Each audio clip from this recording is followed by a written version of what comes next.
Hey guys, tonight we dive deep into the odd and slightly spooky world of medieval mummies. Picture yourself walking through a dimly lit crypt, the air thick with the faint scent of ancient incense and dust, shadows flickering like restless spirits. So, before you get comfortable, take a moment to like the video and subscribe, but only if you genuinely enjoy what I do here. And hey, drop your location and local time in the comments. It's kind of fun to see where all these late-night history explorers are chilling. Now, dim the lights, maybe turn on a fan for that soft background hum, and let's ease into tonight's journey together. You brush your hand against cold stone walls, and somewhere nearby, centuries-old remains rest, perfectly preserved, or at least oddly intact, defying what you thought you knew about mummies. Spoiler alert, you probably won't survive touching one of those, but hey, curiosity doesn't kill this cat yet. When we say mummy, the first image that pops up is usually a sun-baked Egyptian wrapped in linen, right? But medieval Europe and Asia had their own surprisingly vivid relationship with mummification, just way less glamorous and way more varied. The thing is, medieval mummification wasn't about tomb curses or golden death masks. It was often practical, religious, or even accidental. You're about to learn that medieval cultures had multiple ways to preserve bodies, from intentional embalming to accidental drying out in cold, dry crypts. Back in the medieval period, roughly the 5th to 15th centuries, you might think death meant one thing: decay and dust. But no, some bodies refused to obey the natural order. For example, in Italy, the Capuchin monks developed a preservation method where bodies were dehydrated in special catacombs, a process kind of like nature's own dehydrator. They'd remove internal organs, pack bodies in lime or salt, and hang them to dry. The result? These mummies look like shrunken versions of the person who died. Some still even have hair and skin intact. It's like a spooky medieval version of freeze-drying yourself for eternity. Historians still argue whether these techniques were purely practical to avoid disease or a spiritual ritual to keep the dead present for the living's remembrance. You see, the medieval mind loved blending the sacred and the scientific, even if science was a fledgling baby in diapers compared to today. The preservation was less about vanity and more about respect and connection to faith. Meanwhile, in parts of Asia, like Japan, the practice of sokushimbutsu, self-mummification by Buddhist monks, was a slow, deliberate process involving diet, meditation, and ritual death to achieve enlightenment. Imagine monks starving and dehydrating themselves over years to literally become their own mummies. Hardcore dedication or what? In medieval Europe, mummified bodies were often found inside churches and crypts. Not just sealed tombs, but sometimes displayed openly or semi-openly for veneration. This practice had a lot to do with the belief that the physical body could hold holy power, or serve as a tangible link to the divine. You'll meet these bodies later, but keep this idea in mind. Medieval mummification wasn't just about decay control. It was deeply tied to faith, memory, and sometimes political power. And here's a quirky tidbit. Some medieval mummies were found with their skin painted or even clothed in their finest garments. Like body preservation had a side gig at medieval cosplay. These details offer clues about who they were and how their communities viewed death and legacy. So, get comfy. Tonight's story is less about curses and more about humans trying to wrestle with death's grip in weird, fascinating ways. Ways you might not expect, but definitely won't forget. Ready? Let's keep peeling back the layers. You've just stepped deeper into the shadowy corridors of medieval crypts, where mummies don't lurk in the dark corners like horror movie extras, but often reside in plain sight, nestled right beneath the very altars of churches. Yeah, it sounds like a gothic Instagram aesthetic, but these mummies were part of everyday sacred spaces, quietly reminding parishioners about mortality, and sometimes serving more practical purposes, like keeping the smell of decay out of the main worship areas. One of the most famous examples is the catacombs beneath the Capuchin monastery in Palermo, Sicily. Historians still argue whether these preserved bodies were meant purely for contemplation on mortality, or if they served as holy relics themselves. Was their preservation a spiritual statement, or just an oddly practical way to deal with dead bodies? The truth might be somewhere in between. Beyond Sicily, other European churches house remarkable mummies.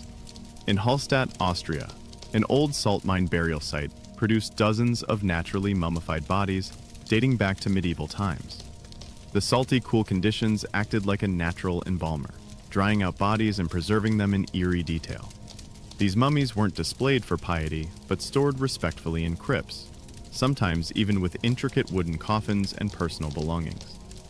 Here's a quirky medieval tidbit. Some mummies in crypts were said to weep or bleed, reports that sparked fear and fascination. Of course, modern science often chalks these up to natural processes like moisture or bacteria, but back then, they fueled legends and reinforced the sacred aura of these preserved bodies. Churches also sometimes kept the mummified remains of saints or important local figures as relics, displayed in glass cases or shrines. These relics attracted pilgrims, boosted the church's prestige, and, let's be honest, brought in some serious medieval tourism cash. It's like having a celebrity corpse drawing the crowds. Yet, not every mummy was welcomed with open arms. Some preserved bodies were viewed as omens or reminders of past sins, especially if the person died violently or mysteriously. In some cases, these mummies were hidden away or buried quickly to avoid scandal or superstition. So, next time you visit an old church, remember, beneath your feet might rest a medieval mummy quietly holding court, blending faith, fear, and a little bit of showmanship. These sacred crypts were as much about storytelling and community memory as about the afterlife. Now, imagine yourself wandering through a soggy, misty bog, somewhere in northern Europe. The air is thick with the earthy scent of moss and decay, but in the middle of all that wetness, you stumble on something wild, a body. Not just any body, but a so-called bog body. A remarkably preserved human corpse, skin leathery and dark, hair still intact, sometimes with the faintest trace of a beard or tattoos. These bog bodies are nature's unintentional mummies, preserved by the acidic, low-oxygen environment of peat bogs, rather than human hands. What makes bog bodies so fascinating, and a bit creepy, is their connection to medieval folklore and ritual. Some of these bodies date back to the Iron Age and medieval times, and historians still argue whether they were victims of ritual sacrifice, executions, or unfortunate accidents. In medieval Europe, bogs were often seen as liminal spaces between the living world and the mysterious underworld. That eerie atmosphere gave rise to legends of cursed waters and restless spirits, adding a supernatural layer to these preserved remains. One famous example is the Tollund man, found in Denmark, whose serene face seems to smile eerily even after thousands of years. While technically predating the medieval era, Tollund and his fellow bog bodies offer clues to how early medieval peoples might have understood death and sacrifice. Scholars debate if similar practices or beliefs lingered into the Middle Ages, fueling folk tales about drowned souls trapped in bogs, or witches lurking in the mist. Here's a fun medieval quirk. Bog bodies sometimes have strange injuries. Nooses around the neck, stab wounds, or slashes, sparking tales of ancient justice or supernatural punishment. Some medieval texts even mention bodies preserved by bog waters as signs of divine wrath or warnings to the living. Talk about getting ghosted by nature. The natural preservation is no accident. The peat's acidic, oxygen-poor environment acts like nature's embalmer, stopping bacteria from breaking down the flesh. Skin turns dark and leathery, almost like cured leather, and internal organs can remain intact. This preservation method contrasts sharply with deliberate embalming or drying in crypts, showing just how varied mummification could be. What's even weirder? Some medieval folks might have stumbled upon these bog bodies and believed they were supernatural beings or cursed souls. That would explain why bogs inspired so many dark legends, from will-o'-the-wisps to haunted marshes. So, as you trudge through the mist, remember, these watery tombs aren't just gruesome oddities. but windows into medieval fears, rituals. You're now stepping into a dimly lit medieval apothecary. Shelves crowded with jars, powders, and the odd preserved eyeball. Wait, scratch that last one. Or maybe not. Medieval doctors and healers had a strange fascination with mummies, or at least the substances derived from them, believing that the dead could help cure the living. It sounds bizarre, but yes, mummy medicine was a legit thing for centuries. The main ingredient? Mummia, powder made from ground-up mummy parts, especially the blackened, resinous flesh of Egyptian mummies. Though medieval Europeans sometimes used naturally preserved local bodies too. This magical dust was thought to cure everything from headaches to internal wounds. You could buy it at apothecaries, often packaged with a wink and a promise that the ancient secrets inside would fix you up. Historians still argue whether this was purely superstition or if any actual medicinal benefit existed. Spoiler, probably not. But it sure didn't stop the demand. The belief had roots in the idea of sympathetic magic, using a part of the dead to affect the living. Plus, Mummia's dark, tar-like appearance made it seem potent and mysterious, which helped sales. Here's a quirky fact. Even famous Renaissance figures like Nostradamus recommended mummy powder for healing. The practice lasted well into the 17th century, despite growing skepticism. Aside from powders, medieval doctors sometimes dissected mummies to study anatomy, though they had very limited understanding compared to today. They hoped preserved bodies could teach them about diseases or human structure, but religious taboos often made such studies tricky. But it wasn't all science. Some believed mummified bodies held spiritual power. In Italy, for example, certain mummies were revered as miraculous, believed to protect towns from plague or disaster simply by their preserved presence. Of course, there were plenty of skeptics and critics even back then, calling mummy medicine a scam or blasphemous. Yet, the allure of ancient wisdom was strong enough to keep it alive for centuries. So, next time you're feeling under the weather, just be glad your pharmacist isn't grinding up embalmed remains. Unless you're a medieval doctor, then hey, it's your daily grind. Up next, we unravel the actual embalming recipes that made all this possible. Recipes that were part science, part dark art, and 100% medieval weirdness. You find yourself in a shadowy medieval workshop. The air thick with the scent of herbs, spices, and something faintly rotten, because embalming wasn't exactly a spa day. Medieval embalming was part science, part ritual, and part kitchen witchery, combining curious ingredients and techniques that seem like alchemy or dark arts to us today. Unlike the ancient Egyptians, who had fairly standardized mummification recipes, medieval embalming varied wildly, depending on region, status, and available resources. Some methods involved removing internal organs. Others focused on drying the body out using salt, ash, or lime. And some included coating the corpse in wax or resins to keep the moisture, and, unfortunately, the smell, at bay. Here's a juicy tidbit. One popular embalming technique was the use of spices not just for fragrance, but because they believed these could prevent decay. Cloves, cinnamon, myrrh, and frankincense often featured in the body-preserving spice rack. Think of it as the medieval version of Axe body spray, just on a corpse. Some bodies were packed tightly in layers of cloth, soaked with these spices and resins, then wrapped again and again, forming a barrier against moisture and bacteria. This wrapping also served a symbolic purpose, tying the body to religious rites and keeping the soul tethered. Interestingly, salt was the embalmer's best friend, acting as a desiccant to suck out moisture and halt decay.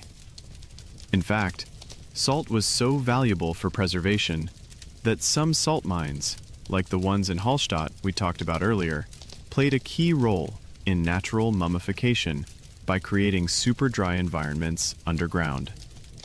Historians still argue whether the goal of medieval embalming was mainly practical, slowing decay for funeral ceremonies, or spiritual, keeping the body intact for resurrection. Medieval theology often held the physical body in high regard, believing the flesh would one day reunite with the soul. So preserving the corpse was an act of hope and faith. Another quirky detail, some embalming recipes included bizarre ingredients, like powdered crocodile dung or mercury. Yes, crocodile dung, believed to have antibacterial properties, though let's be honest, it probably just made things smell worse. Mercury was a favorite in alchemical circles, prized for its supposed preservative and transformative powers. The whole embalming process was usually handled by specialists, sometimes clergy, sometimes lay people with secret family recipes passed down like precious heirlooms. Embalming was expensive and reserved for the wealthy or important, linking back to how mummification could signify social status. So, as you imagine medieval embalmers mixing their bizarre potions, remember. Next up, we'll crack open the myths about mummy curses. Because you know you want to hear if medieval people were as paranoid as Hollywood makes them out to be. Alright, let's talk mummy curses. But hold up. You're probably expecting tales of ancient Egyptians unleashing supernatural wrath, right? Well, in the medieval world, things were a bit different. The idea of a mummy's curse, as we know it, is mostly a modern invention, born from 19th and 20th century Egyptomania. But medieval people had their own set of fears and superstitions about preserved bodies. In Europe, rather than curses, mummies were often seen through the lens of religious morality. A well-preserved body might be considered a sign of sainthood or divine favor. On the flip side, a body that decayed quickly or seemed unholy could be interpreted as evidence of sin or damnation. This wasn't just idle gossip. It shaped how communities treated the dead and even influenced burial practices.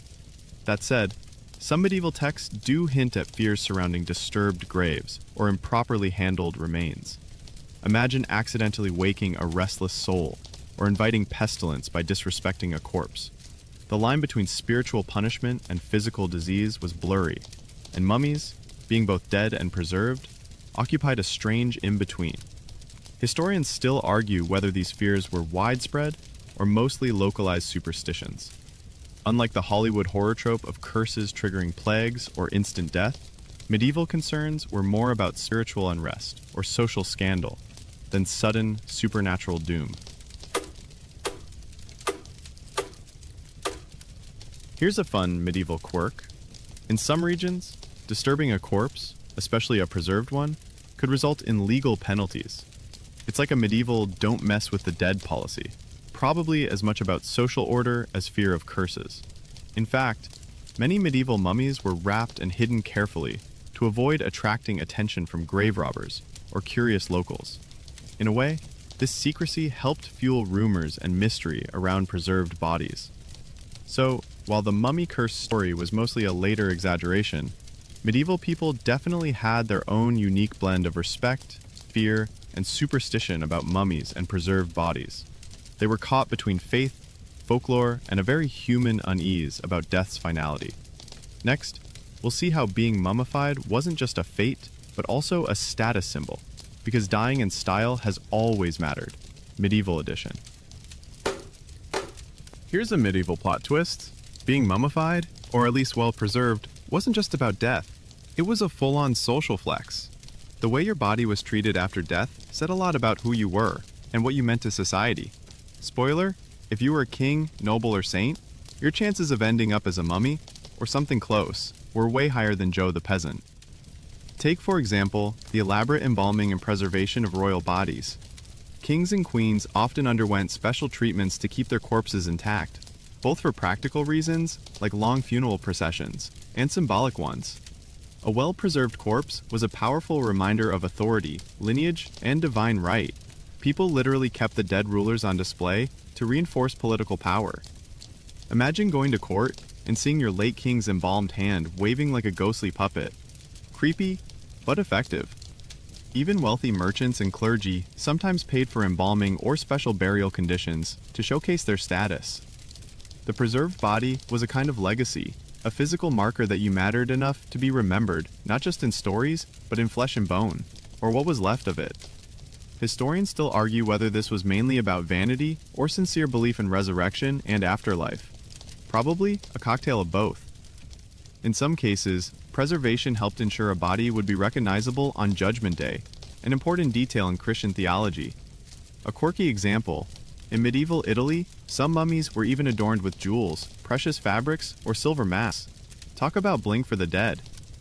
It wasn't just funerary fashion, it was a statement. Look at me. Even in death, I'm fabulous. But not everyone got this treatment. The poor and marginalized were often buried quickly and simply, with no chance of preservation. Sometimes bodies decomposed naturally, or were even discarded in mass graves. This disparity underscores how death rituals reflected social hierarchies, just like life. So if you thought mummification was just a weird side hobby for ancient Egyptians, think again. Medieval mummies were often VIPs in the Afterlife Club, preserved to send a message about power, faith, and social standing. Up next, we zoom into how religion steered this whole preservation obsession, turning faith into a preservation project. You're sliding deeper into the medieval mind, where religion wasn't just a belief system. It was the ultimate life and afterlife manager. The way bodies were treated after death was heavily dictated by Christian doctrine, and this spiritual lens shaped how and why mummification, or preservation, happened in the first place. Medieval Christians believed in bodily resurrection, the idea that at the end of days, souls and bodies would reunite. So keeping the body intact was more than vanity. It was an act of faith, a hopeful gesture toward a second chance at life. If your body was preserved, it symbolized purity and readiness for judgment. Churches sometimes preserved bodies of saints or holy figures because they were thought to retain miraculous powers. These incorrupt bodies, mummies essentially, were displayed for the faithful to venerate. Imagine pilgrims flocking to see a body that hadn't rotted, proof that this person was close to God. The presence of such relics could legitimize a church and bring in donations. Holy power and cold hard cash, a medieval combo deal. Historians still argue whether the incorruptibility was miraculous or just natural preservation aided by environmental factors. Some bodies were embalmed, others benefited from dry, cool crypts. Either way, the religious significance was enormous, regardless of science. Here's a quirky detail. Some medieval texts describe bodies exuding fragrant oils or blood, called myrrh or liquefaction, believed to be divine signs. Modern science suspects these are chemical reactions, but for medieval worshippers, these were literal miracles. Religious rituals around death were elaborate, from funeral masses to prayers over the corpse. Embalming and preservation were sometimes integrated into these rites, making the body a sacred vessel. Tampering with a corpse without church approval could be seen as sinful or even heretical. At the same time, theological debates raged about whether bodily preservation distracted from the soul's journey. Some clergy worried that too much focus on the body bordered on idolatry or vanity. Others embraced it as a testament to God's power. So, religion didn't just shape medieval mummification. It made it meaningful, weaving death care into the spiritual fabric of everyday life.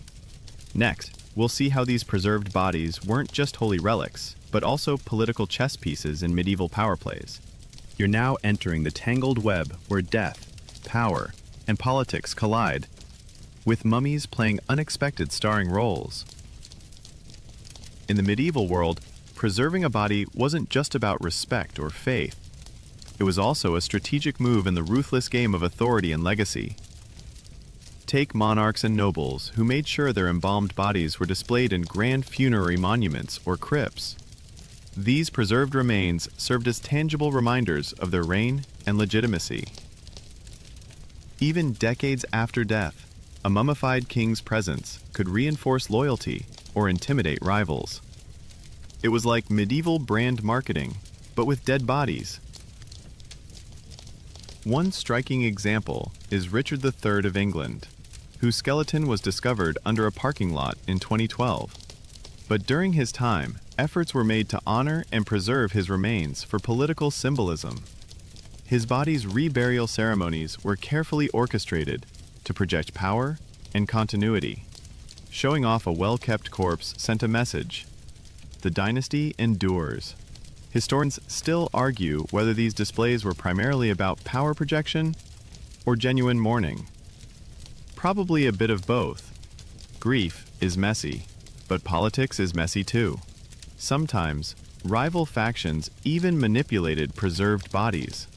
There are tales of enemies desecrating corpses or hiding bodies to erase a ruler's legacy. In contrast, loyalists might keep the body close, literally under lock and key to claim spiritual authority or political advantage. Here's a medieval oddball. In some Italian city-states, mummified remains of former leaders were paraded during civic ceremonies, blending religious reverence with political theater.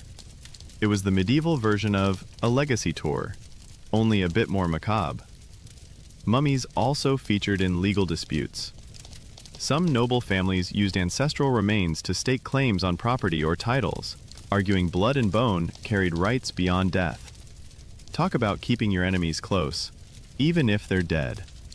So, medieval mummies weren't just relics, they were players on the political chessboard, wielding silent power long after their hearts stopped beating. Coming up, we meet some of the most famous medieval mummies and unravel their stories. Bodies with tales as rich as any novel.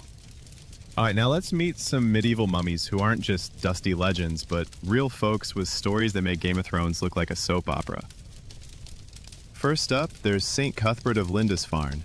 His body, preserved naturally in a stone coffin in northern England, was found centuries later looking remarkably fresh. People believed this was a sign of holiness, and his incorrupt body became a major pilgrimage attraction, boosting the church's influence. His remains traveled around the country during turbulent times, basically medieval rock star status for a dead guy. Then we have the mysterious lady of the Capuchin catacombs in Palermo, Sicily, who was embalmed and dressed in fine lace and jewelry, perfectly preserved. Scholars debate whether she was a noblewoman or a nun, but her serene expression and intact hair have fascinated visitors for centuries. Her display wasn't just a burial, but a statement about piety and status. Another wild case is the bog bodies of Europe, like the medieval Tulland man's cousin, the Lindau man found in England. His body was brutally killed but preserved in a bog, and medieval stories spun him as a human sacrifice or execution victim. His death offers grim clues about justice and ritual in medieval society. Historians still argue about how intentional some of these preservations were. Were they embalmed for religious reasons, or did nature just take over?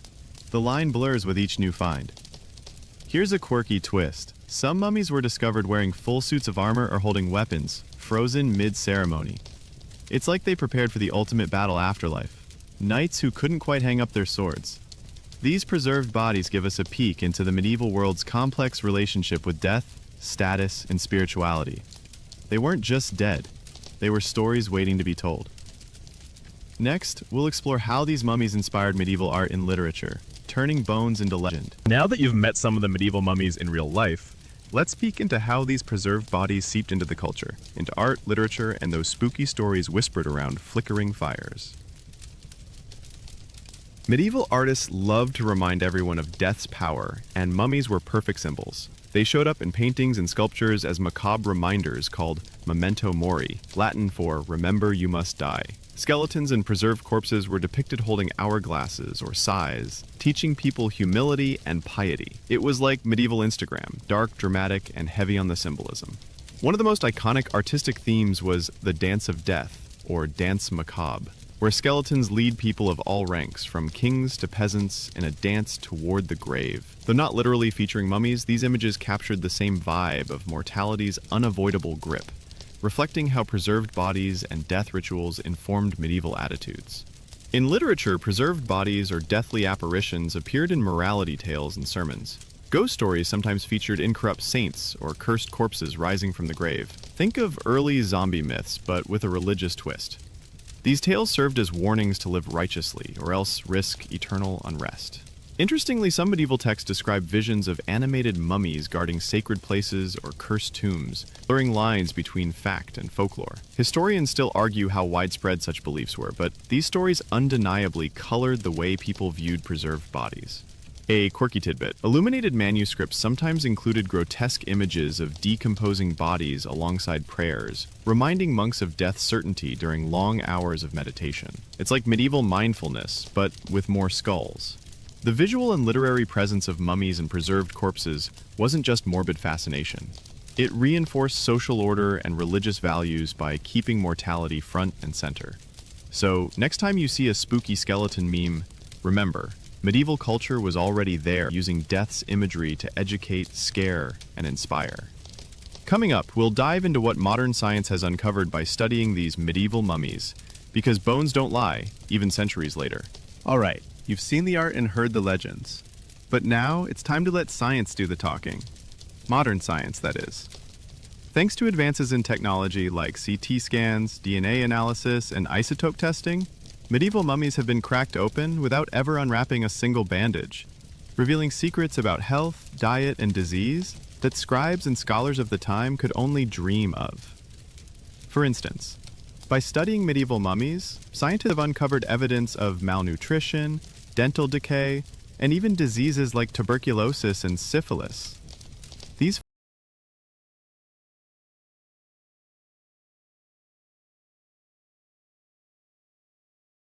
findings paint a vivid picture of medieval life. Far from the romanticized image of knights and feasts, it was a world where surviving childhood was a victory and sickness was a constant companion. One cool discovery? Isotope analysis of bones and teeth shows what people ate and where they lived.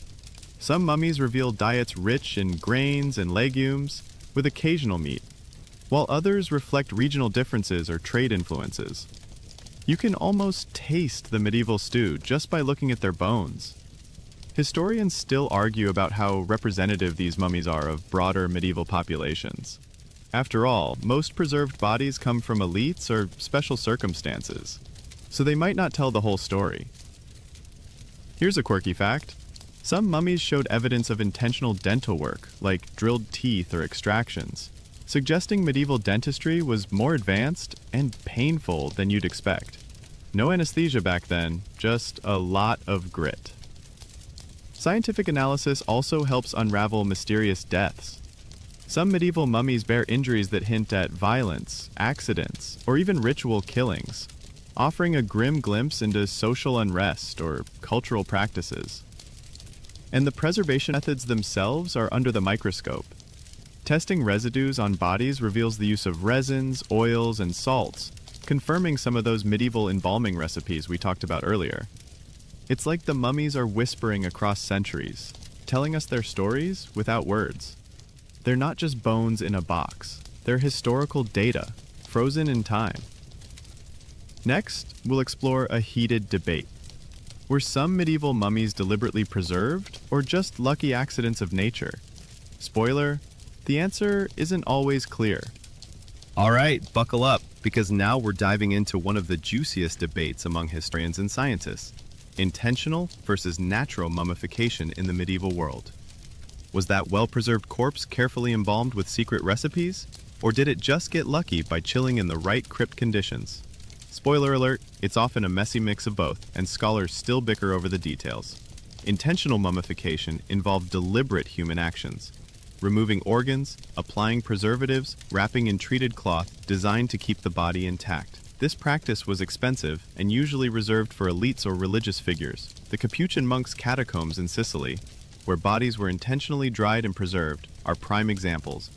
On the flip side, natural mummification happens when environmental factors do all the work. Dry air, low temperatures, and certain soil chemistries can prevent decay. The Hallstatt bodies in Austria, buried in salt-rich mines, are natural mummies, salt acting like nature's embalmer. Bogs, which we talked about, are another natural preservation hotspot. Historians still argue whether some bodies thought to be intentionally embalmed might actually be natural mummies, and vice versa. Distinguishing the two isn't always straightforward because medieval embalmers sometimes used simple methods that mimicked natural processes.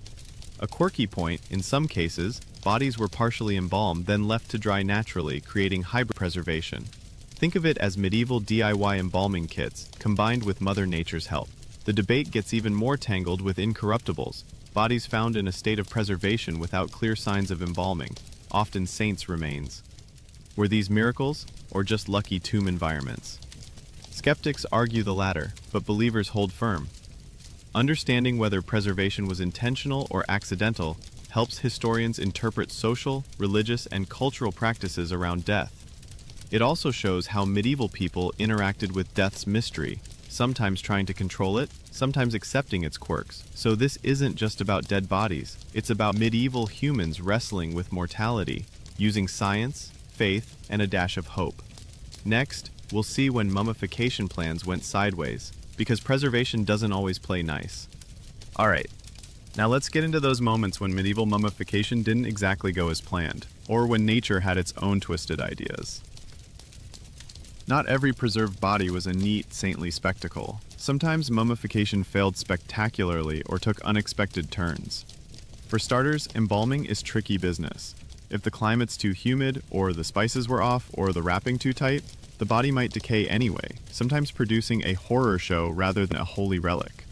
Imagine expecting a serene mummy and ending up with something that looks like it crawled out of a nightmare. No thanks. Then there were accidental mummies, bodies preserved because they got stuck in unusually dry crypts, icy caves, or salt mines. These were intentional but ended up offering historians precious insights. Some of these bodies still have hair, nails, even clothes intact, turning burial sites into impromptu museums. But sometimes, nature took preservation in odd directions. In peat bogs, bodies could turn dark as leather, their skin almost tattooed by centuries of acidic water. Others might show strange fungal growths or mineral deposits, creating natural sculptures more than preserved corpses. Historians still argue how medieval people reacted to these failed mummies. Were they scared? Did they see them as warnings, curses, or miraculous signs? Some records suggest that weirdly preserved bodies inspired both fear and reverence. Here's a quirky tidbit. In some places, people believed mummified bodies could walk or haunt the living if not properly buried, a belief that fueled vampire and revenant legends. So, when mummification went sideways, it didn't just mean decomposition, it meant storytelling gold. Also, grave robbers and souvenir hunters didn't help. Bodies were sometimes disturbed, stripped, or moved, turning preservation efforts into chaotic messes. This interference added layers of mystery and confusion for modern scientists trying to piece together history. So, failed preservation wasn't just decay. It was part of the medieval narrative about death's unpredictability and the thin line between the natural and supernatural. Next, we'll wrap up with how medieval mummies still captivate us, lingering in museums and minds today. Here we are, at the grand finale of our journey through the odd and eerie world of medieval mummies. These preserved bodies, whether carefully embalmed or nature's lucky finds, still linger in our museums, stories, and imaginations, casting long shadows that stretch far beyond their own centuries. Medieval mummies haunt galleries and crypts worldwide, drawing visitors fascinated by the mystery and the humanity frozen in time. They're more than relics. They're storytellers, whispering secrets about faith, power, culture, and mortality. Each wrinkle, each stain on their skin, speaks volumes about the lives they once lived and the worlds they inhabited. Historians, scientists, and even artists keep debating and reinterpreting these bodies, peeling back layers of history and myth. They challenge our modern notions of death and remembrance, reminding us that preservation isn't just about bodies. It's about memory and meaning. And let's be honest, medieval mummies are kind of the original undead influencers, holding sway over centuries and captivating us with their silent charisma. From crypts in Italy to peat bogs in northern Europe, their legacy is as diverse as it is haunting. Here's a little fun fact to close. Some museums now use 3D scanning and virtual reality to let you meet these mummies without disturbing a single bone. It's like medieval history meets futuristic tech, a reminder that even ancient death can be cutting edge.